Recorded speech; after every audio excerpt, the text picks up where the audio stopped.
ഇന്ന് ഞാൻ പറയാൻ പോകുന്നത് നമ്മുടെ അവോധയിലെ ലൈവ് സെക്ഷനിൽ എങ്ങനെ ജോയിൻ ചെയ്യാം എന്നുള്ളതാണ് ഇന്ന് പറയാൻ പോകുന്നത്. അതിന് വേണ്ടിയിട്ട് നമ്മുടെ ഒഫീഷ്യൽ വെബ്സൈറ്റ് ആയിട്ടുള്ള avodha.com എൻ്റർ ചെയ്യുക. നമ്മുടെ ഗൂഗിളിൽ അടിച്ചു കൊടുത്താൽ മതി avodha.com എന്നുള്ളത്.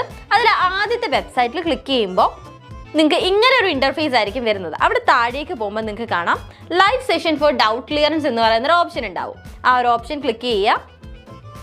ആ ഒരു ഓപ്ഷൻ ക്ലിക്ക് ചെയ്യുമ്പോൾ നിങ്ങൾക്കിവിടെ 9 hours ലൈവ് സെഷനും ഇപ്പോഴത്തെ തൊട്ട് താഴെയുള്ള ടാബിൽ live session for mother tongue എന്ന് പറയുന്ന ഒരു ഓപ്ഷൻ ഉണ്ടാവും. അപ്പോൾ ഈ 9 hours ലൈവ് സെഷൻ എന്ന് പറയുന്ന ആ ഒരു ടാബ് ക്ലിക്ക് ചെയ്യുമ്പോൾ നിങ്ങൾക്ക് കാണാൻ പറ്റും അവിടെ ഇങ്ങനൊരു ഇൻ്റർഫേസ് ആയിരിക്കും വരുന്നത്. അതായത് നിങ്ങളുടെ കറസ്പോണ്ടിങ് കോഴ്സ് ഏതാണോ എന്നുള്ളത് നോക്കിയിട്ട് ആ ഒരു കോഴ്സിൻ്റെ ലൈവ് സെഷനിലേക്ക് ജോയിൻ ചെയ്യാൻ പറ്റും. ശ്രദ്ധിക്കേണ്ട കാര്യം എന്താണെന്ന് വെച്ചാൽ ഇതിൻ്റെ കോഴ്സിൻ്റെ തൊട്ട് താഴെ അതിൻ്റെ ടൈമും ഡേറ്റും സ്പെസിഫൈ ചെയ്തിട്ടുണ്ട്. സോ ആ ഒരു ടൈമിൽ തന്നെ നിങ്ങൾ മാക്സിമം ജോയിൻ ചെയ്യാൻ നോക്കുക.